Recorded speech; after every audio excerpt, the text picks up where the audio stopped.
get started, and we're going to start with Paul Heathman from Home Trust Bank. So grateful to them for always sponsoring lunch. So, Paul, say a few words. Yeah, hey there. How's the lunch? Great. Yeah, Black Bear Barbecue. They're is it called River Ridge? Like where Rugged Warehouse used to be. I go there. I go to Hopi Co. down there like once every week or two. They've moved to that 502. Cool spot. I'm Paul Heathman. I've been with Home Trust Bank for like a decade, just a little over a decade now. I originate mortgages. We do all the mortgages, all the programs, of course. I don't have to tell you about that. You guys know what those are. I'm on the board of directors of the previously named Asheville Home Builders Association. We've just rebranded to Builders Association of the Blue Ridge Mountains. That's because we've grown into some other counties, and it wasn't appropriate to call ourselves Asheville Home Builders Association anymore.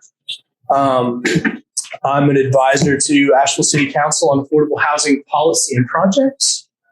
That's a passion of mine, housing for everyone.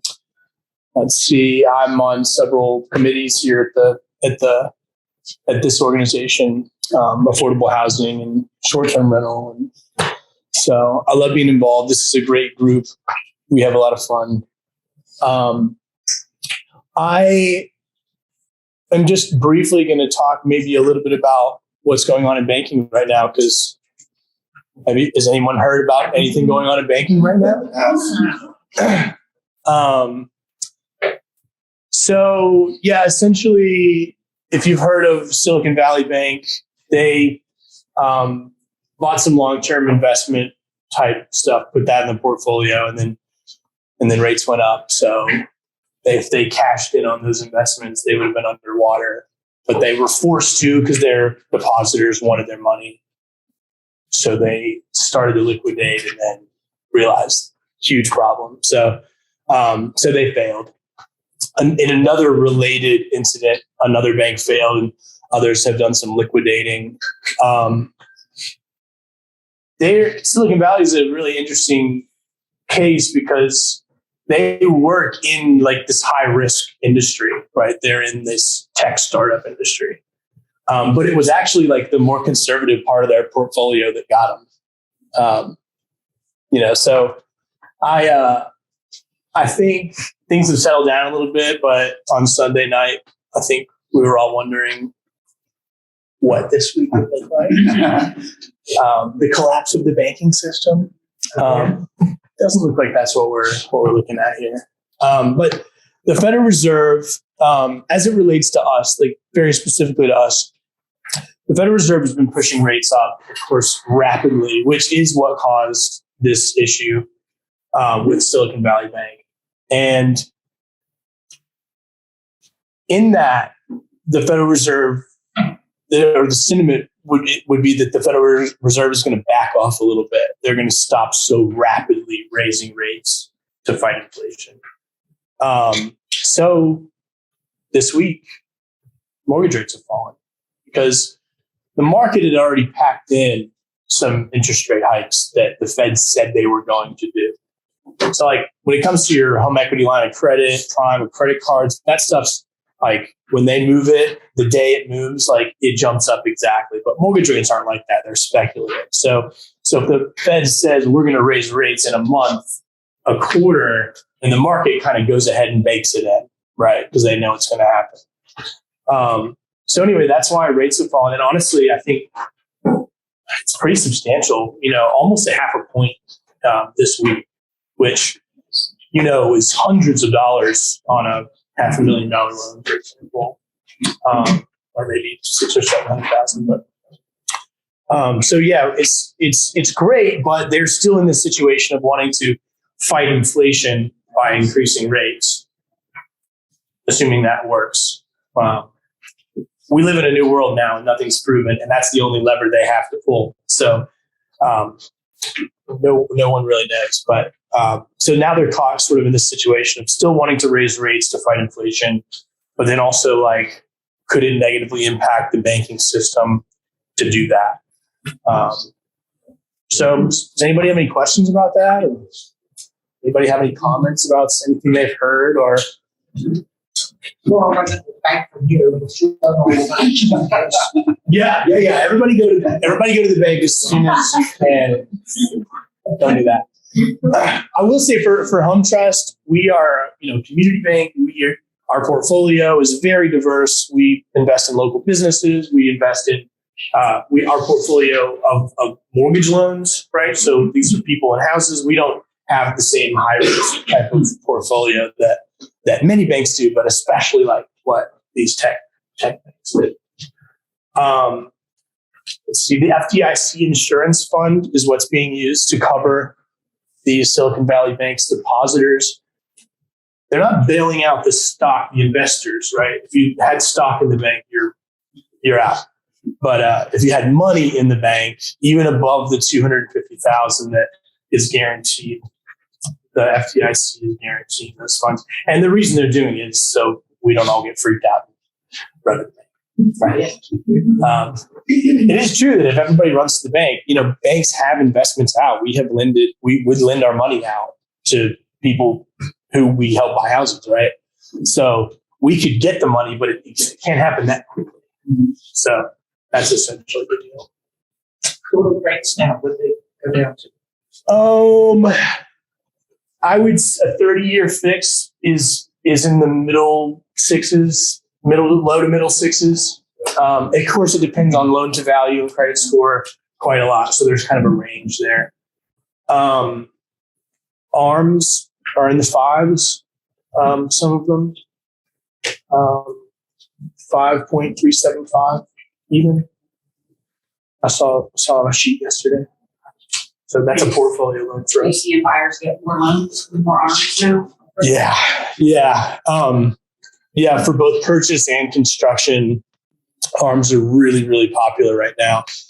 The belief is that, so ARMs back years ago tended to be more of your rates locked for a year or even 6 months, and it would begin adjusting right after that. Modern ARMs tend to be fixed for 5, 7, or 10 years. And most everyone believes that inside of 10 years, we're going to see rates fall. I have no idea, right? I will say that largely the analysts believe that within 1 to 3 years that the target rate will be 4.5% average for the 30-year. That's coming from the National Association of Home Builders analysts, the National Association of Realtors analysts. They don't all agree exactly the timeline, but they kind of all agree on what's going to happen within like 1 to 3 years. But also, the Federal Reserve is really concerned about war in Russia. They never leave that out of their releases. So we'll see. All right. You guys are here for permits information. Oh, would you have a question? Yeah, is there a max on the arm? Like, let's say it's 6 or 5 or whatever. Is there a typical?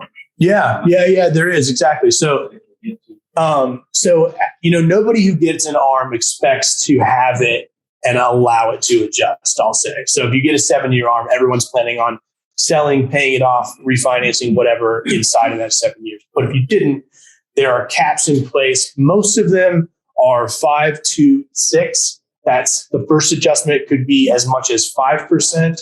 That's cumulative. Each after that would be 2 points per year would be the maximum. And then 6 would be the lifetime cap. So it can never in the whole 30 years go more than 6 points up. So there are, 5, that first adjustment could be big if rates were really climbing those 7 years. So, cool. All right. Again, my name is Paul Heathman. I'd love to do business with you. If you have questions, reach out to me. Thanks. Thank you. Thanks, Paul. Hey, thank you so much, Paul. So our speaker today, Bob Haynes, Director of the Buncombe County Permit and Inspection Office, here to just field all questions and issues related to building permits and inspections. So thanks for being here, Bob. Certainly. Thanks for having me. So again, Bob Haynes, been Director of Buncombe County Permits and Inspections for a year and a half. Prior to that, I was Assistant Director for 17 years. So Been with Buncombe County since 2001. Started in the city of Asheville in 1998. So been in code enforcement for quite some time. Before that, I was an electrical contractor. So, but anyway, I guess y'all want to know all about permits and inspections and when is one required and when is one not required. It's a question we ask ourselves every day because legislation tends to change when permit requirements are. So right now we enforce 2018 North Carolina building codes, getting ready to go to a new cycle next year. So we'll get all new code books and all new rules and stuff. We cannot enforce anything more than what is in the code book. It's our hands are tied by legislation. Just because I think you should do it this way, don't mean I can make you do it that way. So the biggest issue we're starting to see lately is through the tax office and everything else is, of course, unpermitted work. So that always leaves a interesting thing. Legislation, we have a list. We go by General Statute 160D. Our section is 11 in that one. So it tells you when permits are required, when they are not required. And the only issue is, say, like someone has a basement and they finish that basement out without any permits. Well, they may have been exempt by legislation to not require a permit. However, any trade work always requires a permit, electrical, plumbing, HVAC. They're bound by their board rules and general statutes that they have to have permits. And an owner builder, if you live in that house, it is your house and it's not intended for sale, rent, or lease. You can act as your own contractor and do your own work. You can even build your own house. You have to live in that house for a year after CO. So as an owner builder, I'm going to finish my basement out. I go to Lowe's and I get all the stuff and I do it. It cost me $15,000 to do everything. Legislation says I'm exempt. I didn't do anything structural. I got a permit to do the electrical outlets and I put it in a bathroom. So I got a plumbing permit. Okay, now 2 years later, I want to sell that space. Okay, this is the issues. So even though it was exempt from you to get a permit, my department will not give you a CO on that space because we did no inspections other than those 3 trades. Sometimes we don't even get to look at those.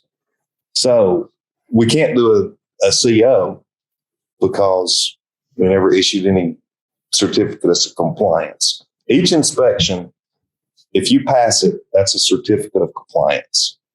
You met that intent of the code for that inspection. So all those add up, and at the end, you get your CO. So that's how all that works. If we don't look at it, I can't say, yeah, you're legal. So that's the issue. Many of the legislators in the middle part of the state are contractors. They had a bad run-in. I'll use names, for example, Ms. Moffitt. He had a bad run-in with the city of Asheville. And 4 or 5 years ago, boom, out come all this legislation against stopping all this stuff that the city had required him to do. So he didn't like it. So he's powerful. They get everything changed. And they don't think about how it affects you on your basement. Now you got to come to me. You want to, tax office says, yep, you got it finished. We're charging you for it. Well, they may still charge you for it, but it's still not legal space, as far as I'm concerned, because you don't have a CO. So what do?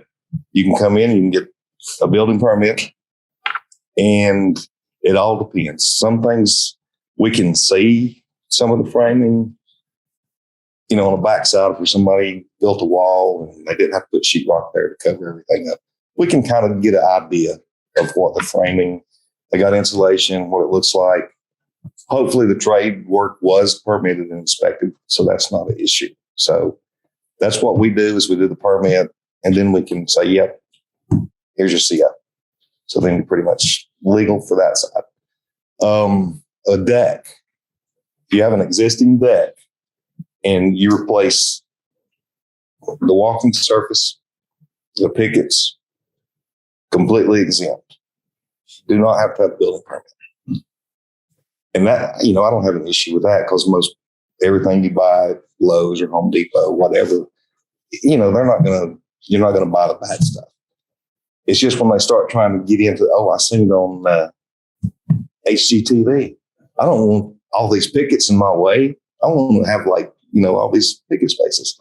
Then home inspector goes out and says, oh, this ain't going to work. So that's when it comes into an issue. It's just the public not knowing what is required and legislators saying it's exempt. But in fact, if you want it to be legal, it's not exempt. So now that's a lot. So anybody got any questions so far? So I'll start. Go ahead. So somebody thought they were exempt. You kind of touched on this, but I just want to clarify. They're exempt, but they need CO. So they go to sell it. They have a realtor who does reviewing, reaches out to you.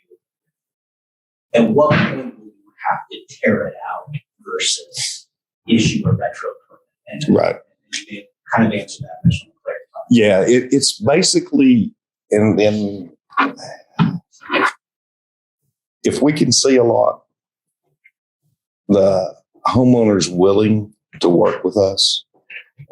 We had one recently finish the basement and they had gas piping in there. So my inspector said, yeah, I feel comfortable. You can take an outlet cover off, kind of see beside the receptacle switch or box or whatever, tell if there's insulation in it. You have ways to where you can stick a wire here and there and, find insulation, do whatever. And you can look at that wall and say, yeah, that was done by, somebody that knew what they were doing. Or you can look at that wall and you can see waves and you can see all the screws and everything else and say, hey, this guy didn't have a clue.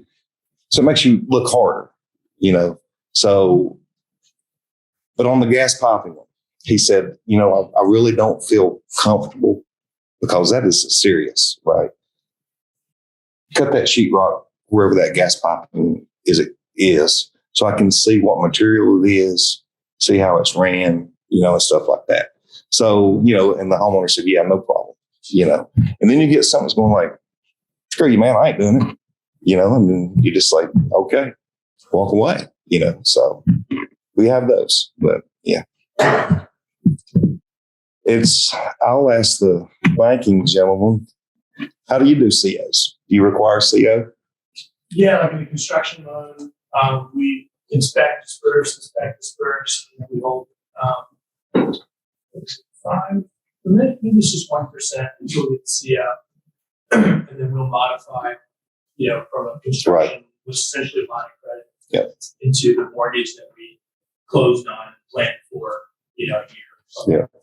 So, okay. So definitely need that CO. Yeah. So in fact, it's not a house at all in the eyes of the law. Haven't looked at it. Yep. So see, that's why I say the legislators have thrown everybody into the mix here, and we just have to try to work together the best we can. So no permits, no inspections, no CO. Talking about new construction versus existing construction, where you would still require a full CO for a basement renovation on homes that already built. Yes. Where they would have had a CO from initial building. Right. And then they made additional CO. Well, if you finish that basement out, you build your house, it's on a full basement. Hey, I don't have the money to do anything down now. 5 years later, you want to finish that whole basement out. Family's grown, whatever. So yeah, you go through the whole permitting process for that lower level. So then you get a CO for that. And then the tax records reflect that heated space. So that's what I look at right now. Yes. Yeah, my question has to do with the tax records. Is it standard operating that you guys inform the tax office after the permit's been cleared and everything and the work's done? I just noticed that I had AC done in 2020 and I just looked online. It's not showing up on my tax record. Did you get a permit? Yeah. What's your address? Yeah. So, sometimes things like that don't matter. For the tax department. Okay.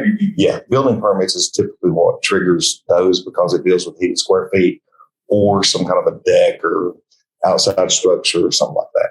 So typical electrical work in your house, you're going to add an outlet or something. They don't get involved with that. Who was like HVAC system? Because it there wasn't one before. Like, I'm assuming the tax people don't care about that. I mean, we have records of it.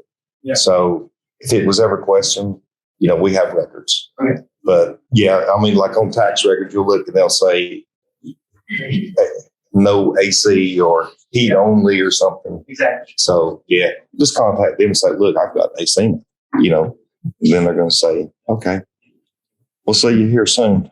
So, but yeah, yes. I will share, after sitting through a lot of the tax department training, it is up to the property owner. That's what I was thinking. Yeah, that's what I say. Reach out to them. Hey, Yeah. you've had all this extra Yeah. footage or whatever.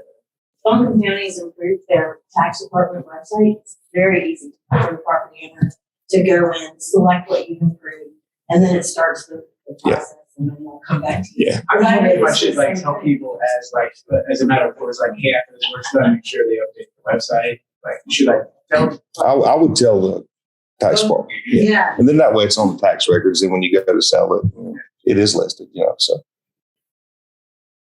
I think you had a question. I forgot.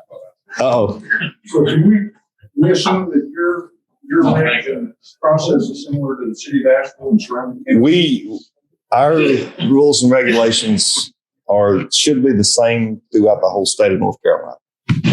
So it's like, is that wall blue or is that wall gray? Different interpretations on things. If it's not a specific number or a shall or shall not in the code, it's pretty much up for debate. So most everything in there is a number, and that's why we have dimensions, and that's why we have a shall or a shall not. But there are some things, that's up for debate. We were in a big debate now this morning in my office about an issue. So, but it's supposed to be uniform across the state. Years ago, it seemed like the city was a lot tougher than the county, but now it seems like the county's with you there. No, we're not. No, we went through a lot of changes. When I first started with the county, all of your permit records was on a 5x7 index card, kept in a shoebox. I mean, literally, you would come back from doing your inspections.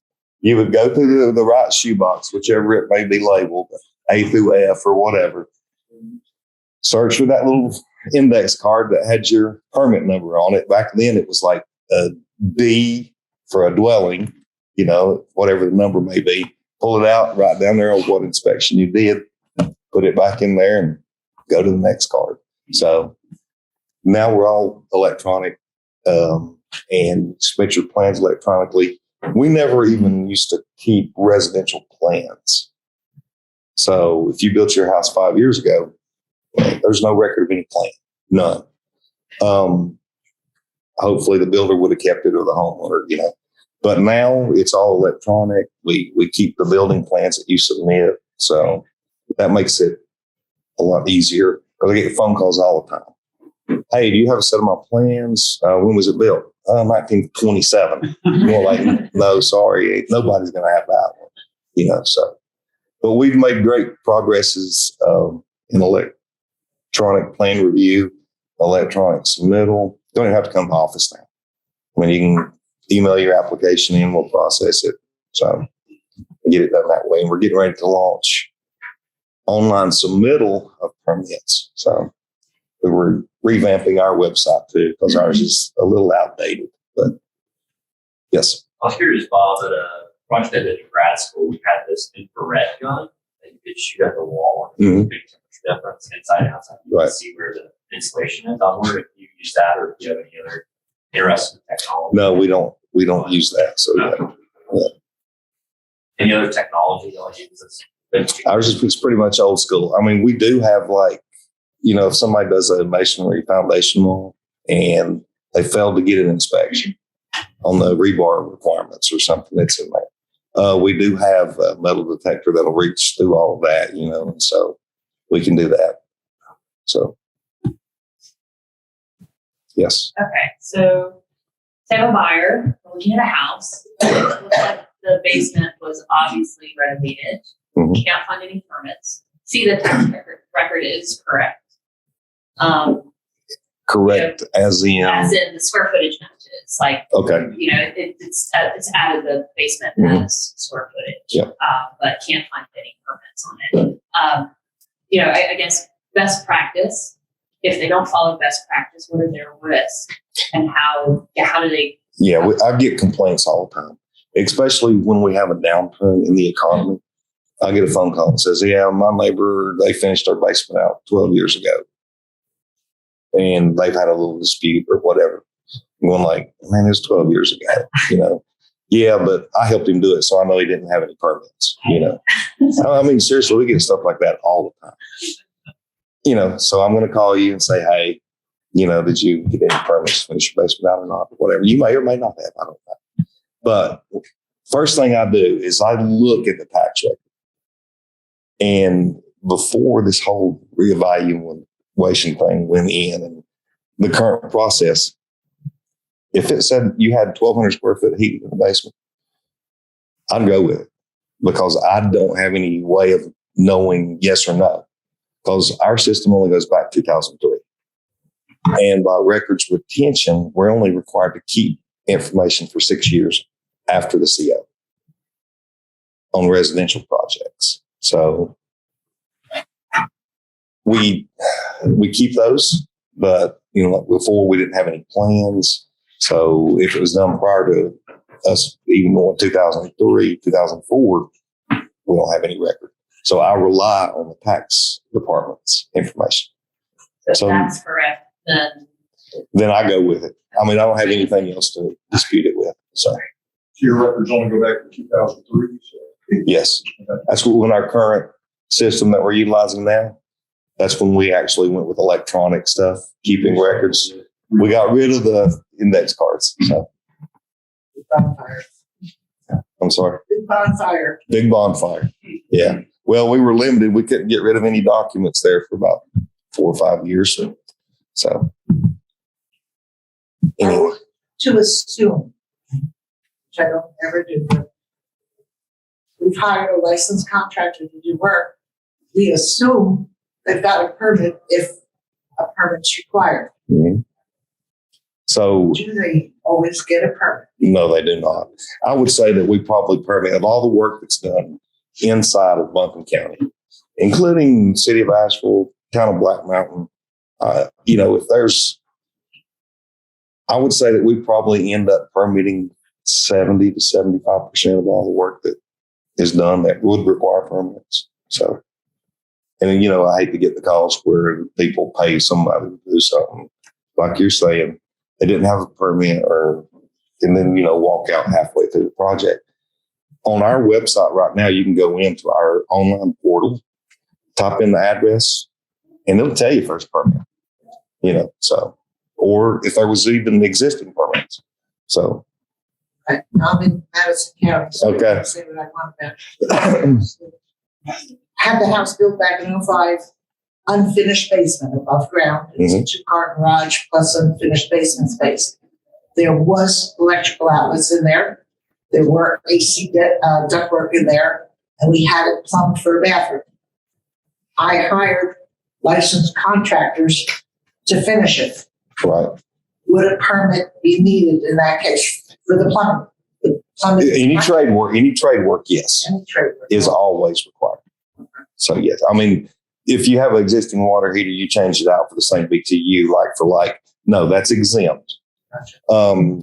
Your sconce light fixture breaks, you go put one back up in its place. No, you add a new one, yes, but replacement stuff is not. You don't have to get a permit, except for HVAC. If you replace your heat pump, then you got to get a permit. Is that true for eggs? Because I rented that box for somebody that's tore down an old deck. If you only replace the deck boards, the walking surface, the handrails, no, you'd have to get a permit for that. Because then you're doing structural work. Anything structural always requires a permit. So if they didn't get one, they can get one later. Yeah, a deck's easy, because you can see everything except the footings. So yeah, everything but the footings. So In that situation where a listing agent goes to home and determines things don't match, they talk to the seller, they did some work that's unpermitted. What could an agent expect in terms of timeline? Like, we need to get a permit retroactively, or Yeah. for it. Like, are we a month away from getting that? now I would like to say that that's quick. Yeah. If it's a simple renovation, yes. However, if you've created a rental unit down there, then that's an issue. You got to start in zoning. It may or may not even been allowed, for another dwelling on that parcel the way it's zoned. Got to get an address for that, 911 address. So you have to start with zoning, and then you can, once you get their approval, you can come to us. So zoning is like 5 to 7 days. Zoning is if you created another unit attached, Yes. detached, whatever that looks like. Yes, And that's a whole extra step. yes. But a simple renovation, But yeah, renovation, deck situation, what? a deck, even a new deck, you have to get with zoning.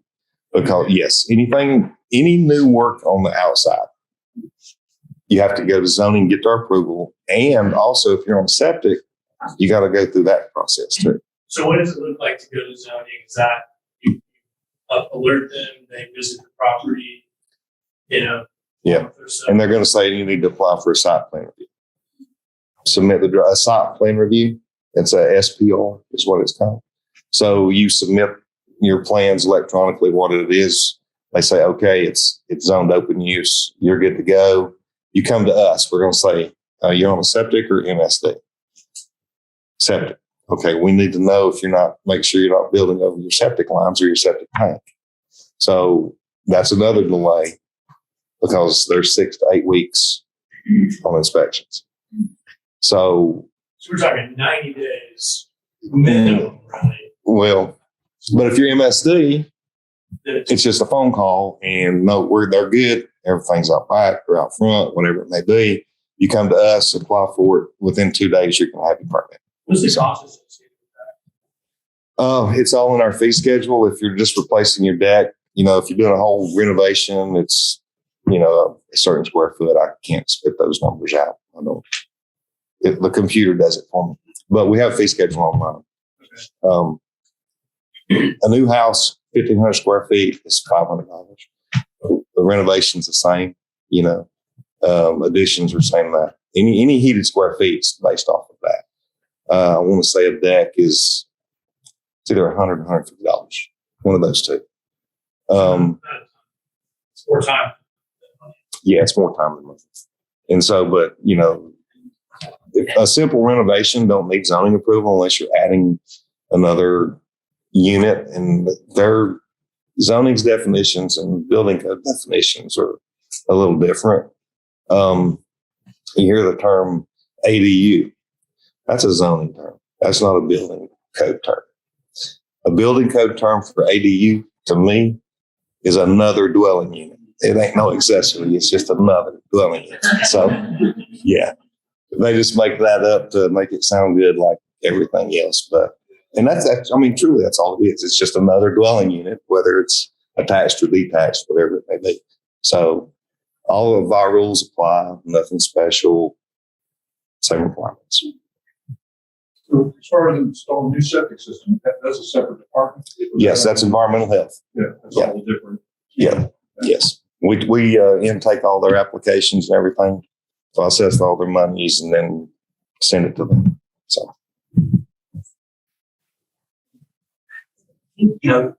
These issues recently with Keith's office, I think one of the main issues is the discovery of improvements. Mhm. The new owner potentially being hit with back taxes yes. for improvement rate. So I guess my question is, could it be somehow set up that if somebody pulls a permit, the tax office is alerted to that? They are. They are. Yes. Our systems are integrated. When we approve a set of plans, they automatically get a copy of that set of plans and the permit number. If you pull up a parcel, whatever, it'll have the recent permit activity down at the very bottom. And so that's how they get that. information as our department send it right to them. So we used to, before we were electronic submittal, you'd take 5,000 building permits, what we did last year. So that's a lot of paper, a lot of paper. So about every week, we dumped them in this big tub. You had to submit 2 sets of plans, one for you and one for the tax office. So we'd put the ones for the tax office in this big tub. Then we'd bag them up and then take our big trash bags full of plans over to the tax department. And all I had was the permit number wrote on it, give it to them. They would have to go through every single one of those, open them up, look at the permit number, and then put all that information in. So, yeah, that is streamlined greatly. And then, you'd go by the tax office and out sits on the curb, a couple of days later, here's all these big mound of plans, that they were getting rid of. So I want to say that since the launch of electronic plan submittal, we have saved in excess of 50,000 sheets of paper. I'm not talking 8 by 11. I'm talking 24 by 30. So, yeah, that's a lot of paper. When you do go to like the property card on a residential building, set reset permit activity, how far back does that look at? I'm not sure. On the tax, I don't know. I think it may list all of it. Because I'm not even seeing stuff from like 3 years ago.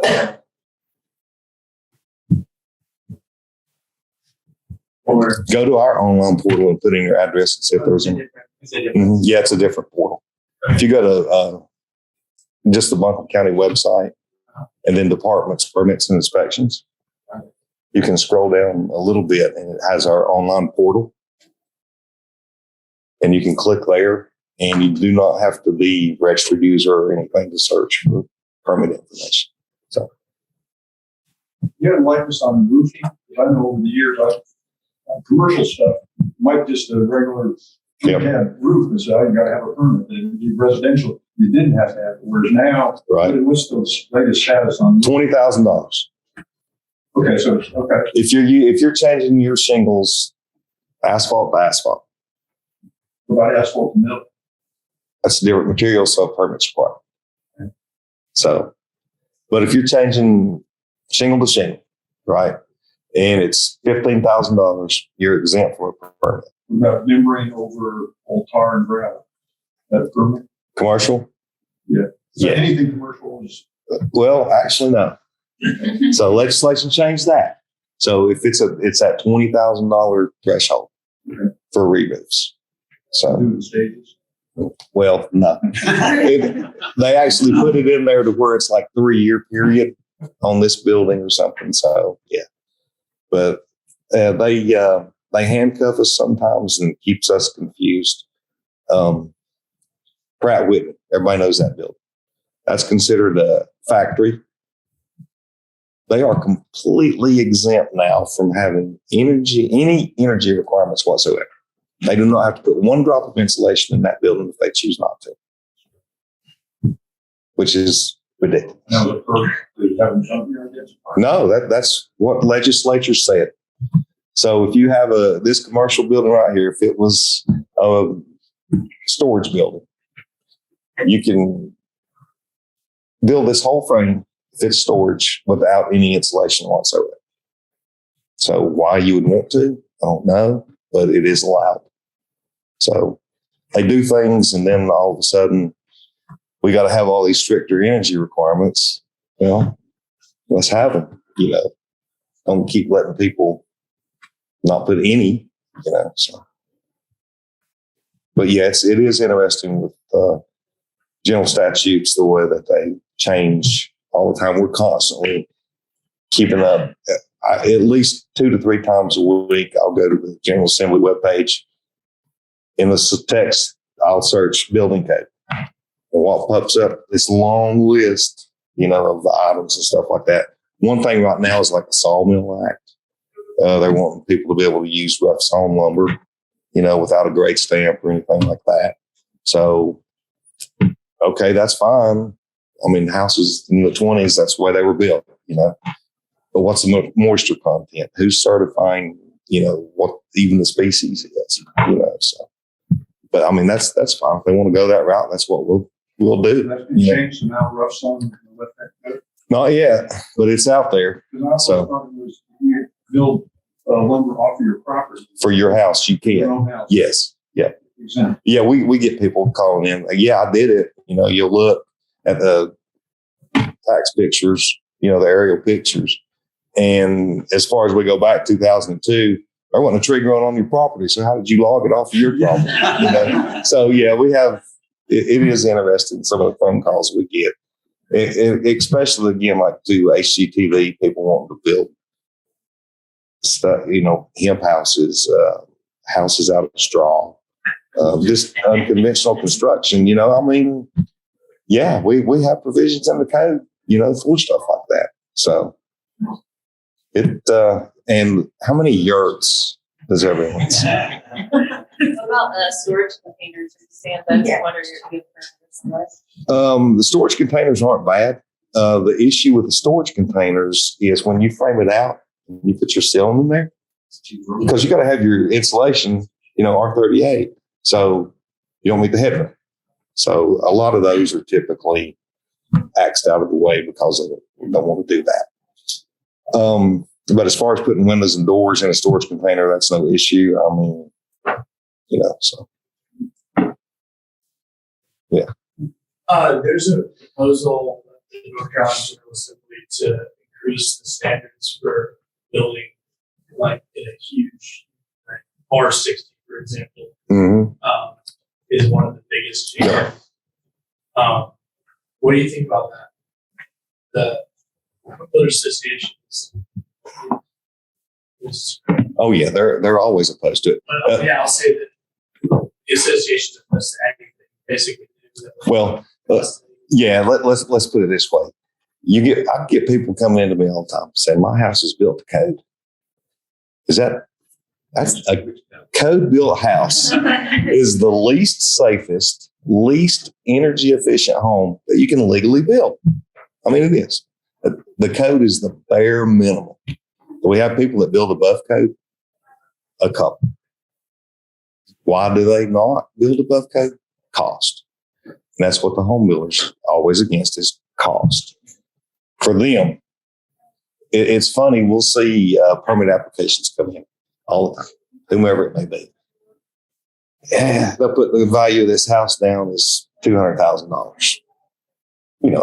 3,600 square foot house. Going like, well, I don't care because our fee's based off of heated square feet. So they think that putting that value in is going to affect their permit fee. And then next thing you know, you see it for sale for $400,000.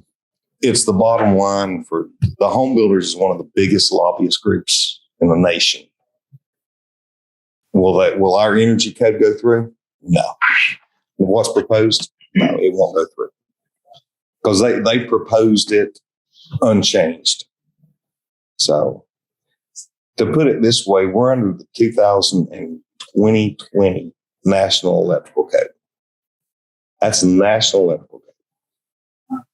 With North Carolina, we're enforcing some of the provisions out of the 2008 National Electrical Code because they think it's too expensive for the homeowner to comply with the current code.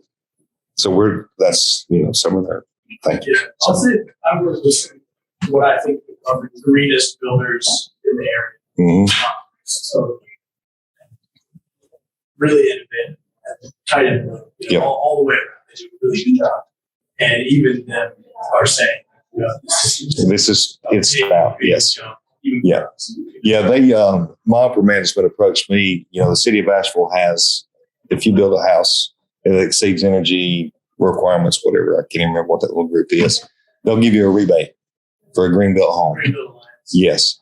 Okay. When you look at their requirements, it's code. What they get their points from is, you planted 2 or 3 trees.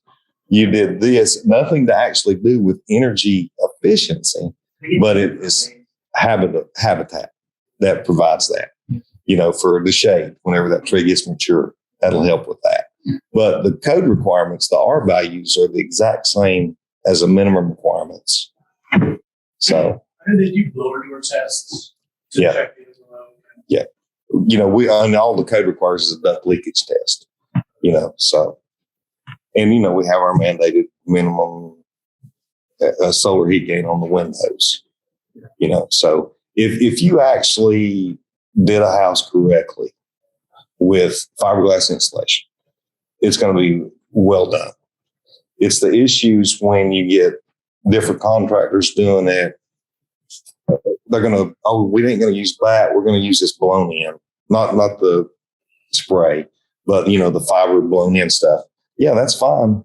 A couple of years, you take your heat gun and you'll see a big gap at the top where it just settles, So fiberglass insulation is as good insulation as you can probably get, other than, the spray, the foam insulation. So you can tell a difference from foam spray to anything. The quietness, it is a lot more energy efficient. So, but it costs twice as much. So that's why your better builders will do it.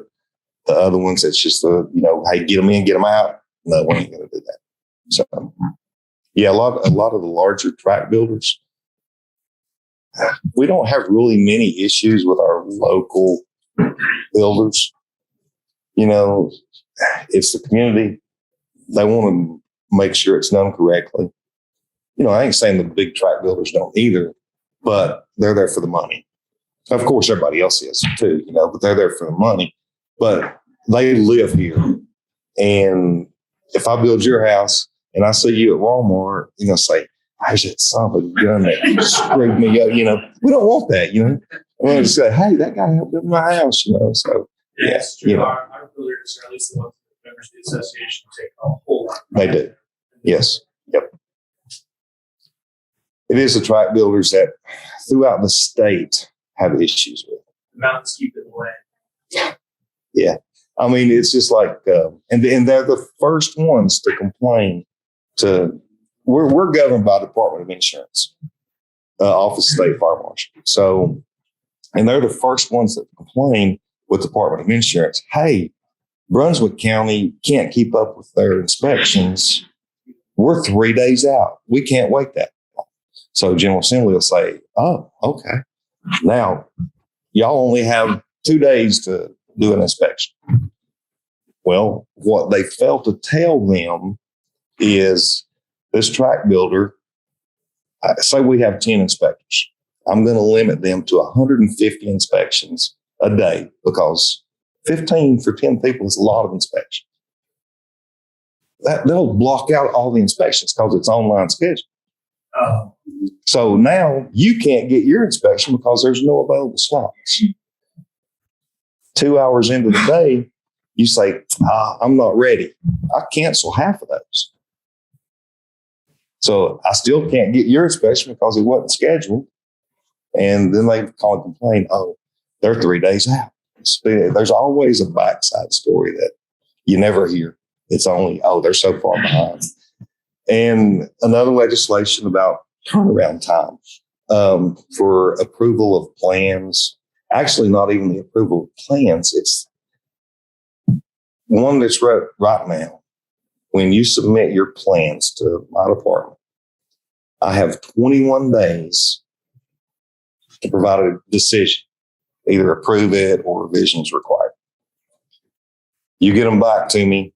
I then have 15 days to issue your permit. Regardless if it's good or not, I have 15 days to issue your permit. So, you may sit there and submit the same plans. No revisions, but I have 15 days to issue that permit. And if you're using some material that's not found in the code, nobody's done any research on, I can't ask for that information. I have to just go with it, issue the permit, and then you can get me that information. But what if it's not even allowable? But I got my permit, but, so it's currently right now, we are 98% of all plans, commercial and residential, are reviewed in one day. So, yeah. And, last year we did 9,000, a little over 9,000 permits. So my staff does really well with that. So I'm happy. Deals with knob and two. What is the renovation of all home that's knob and two? What is the state's take on it? What's your personal take? Because you're an electrician. Yeah, I don't have a problem with knob and two. That's mine. Yeah, I mean, and it's still a legal wiring method. I can't make you take it out. I don't know how many times. Install new knob and two? Even though they probably don't. No, not now. You can't install new. But if it's there existing, it's fine. Just like the same old fuses. So. I know home inspectors do not like it. That's insulation over it.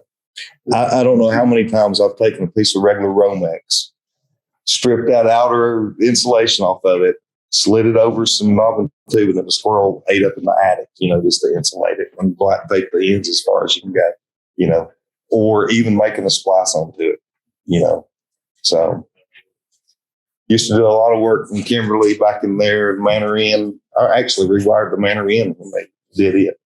And that was pretty cool. Tell you a little story on that one. We were wiring a couple of the cottages outside the Manor Inn. And we were going to work the next morning, and all of a sudden, here's all these people, lying down the sidewalks, going down Charlotte Street. We're in our company truck, They're just waving at us, and we're like, what's going on? So we pull up there into the cottage, and there's all these people. We're going like, what's going on? I don't know, must be having some gathering, And so we get all our tools out and everything else and go into the house and start working and all this stuff. Somebody comes over a little bit later and says, hey, y'all going to have to keep it quiet. I'm going like, what? Yeah, we're filming. They were filming the last of the Mohicans there. And we were in our company truck, and they thought we were just part of it. So they just all waving and bringing us in, So that was pretty cool. So we said, oh, cool. So we just kind of like stood around and watched them film. But, that was pretty cool that day. That was interesting. So.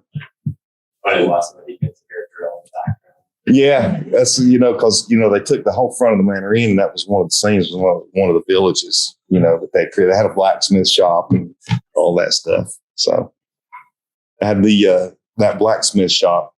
They had a big deck, and they said, "Oh yeah, we're gonna." I said, "What are you gonna do with all that stuff? Oh, we're gonna take it to landfill." I said, "Can I have that deck?" Yeah, so I had that in my house for many years. I thought that's pretty cool. So, yeah. I think we have about 5 minutes. Okay. If anybody has any final questions, or do we have something on Zoom? Okay. Yeah. I was curious about finished basements, decks, roofs, any other improvements that we should do account for in terms of really pay attention to. RVs. A lot of people want to call it a tiny home. No, it's an RV. If it's on a trailer, it's an RV. The tiny home thing is another one of the acronyms that they've come up with. If it's on wheels, it's an RV. It needs to be legally tagged. We do electrical permits on those, just like any RV. You got your RV pedestal with the right outlets in it. So, tree houses, we have a lot of those. You build a tree house for your grandkids or whatever, that's fine. You build a tree house to rent out. We have a lot of those up on Leisure Mountain. They've all been permitted. Some of those even actually have sprinkler systems in them. So it's all engineered thing. So perfectly legal. It's pretty cool little complex he's got up there if nobody's ever been. So. Is there any update on unconventional sewer systems like compost and toilets? Still not allowed in North Carolina. It's statewide. Statewide. You see them everywhere. It's just like yurts. I meant to bring yurts up again. So yurts, no, it's a tent. It's not legal to live in. It's recreational use only. Same way with the tiny home. It's not a permanent dwelling. It's recreational use only. So why a yurt? Oh, they build them in Colorado. They have all it. Don't matter. It's a tent. It don't meet energy requirements. Can never have it for a dwelling unit. So see them all the time. Go to Airbnb, they're all over the place. We'll go out there, they'll take it down off the platform, they comply. Next thing you know, it's back up.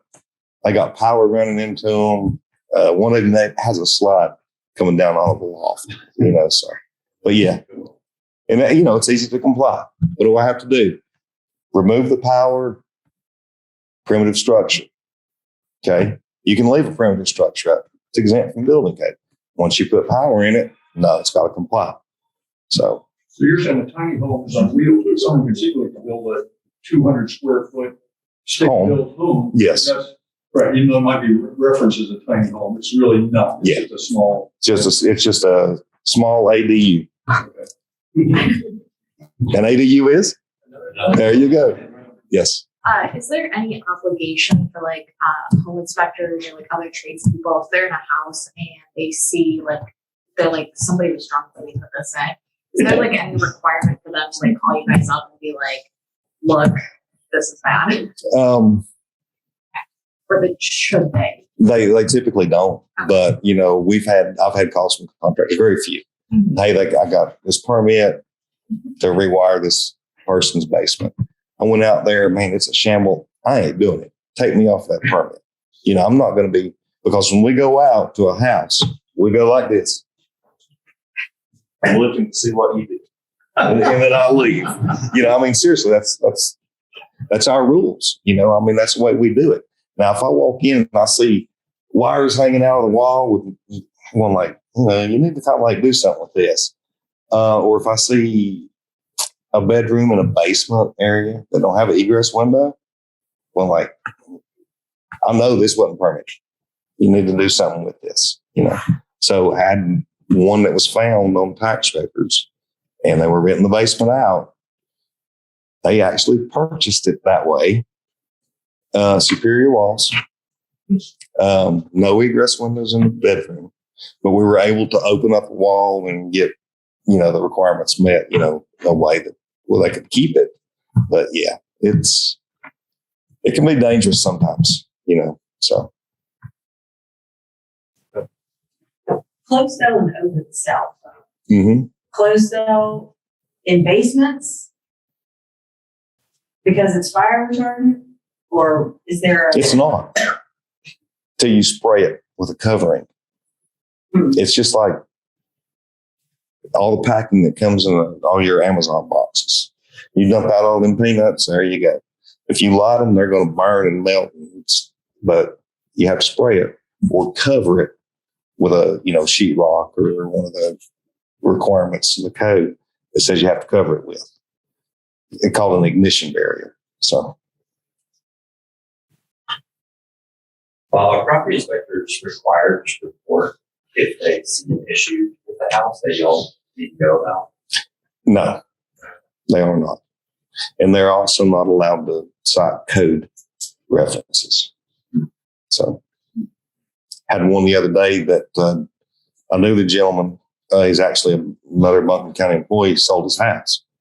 The home inspector discovered overspray paint on his breakers. I know it ain't going to hurt that breaker to have a little bit of overspray paint on it. Is it a code violation? Yes. And it specifically says you cannot have overspray on a panel board or anything like that. It's not going to affect anything, but it is a direct code violation. His house was 4 years old. Why didn't your inspectors catch that? A lot of times we do our final inspections before painting's ever done, because paint's not a code requirement. So if you have a sheetrock and you don't have any mud, you're good. So we don't care if it's painted or not. So, I appreciate it. Anybody else got any final? Yes. Is there, and I'm asking a lot, the general rule of thumb when a permit's needed? When in doubt, pull one. Okay. But any trade comes in? Any trade, always. Except for replacements now, like water heaters and stuff like that. Okay. So, yes. We're replacing a window with the same size window. not a stone. Correct. Replacing the window with a bigger window becomes structural. Yes, got to have a header and stuff like that. So Okay. now you take your sliding glass door that's already there and you put in 2 windows, you're good because that header's already there for those doors. So, Thank you. Thank you so much, Yeah. Bob. appreciate it.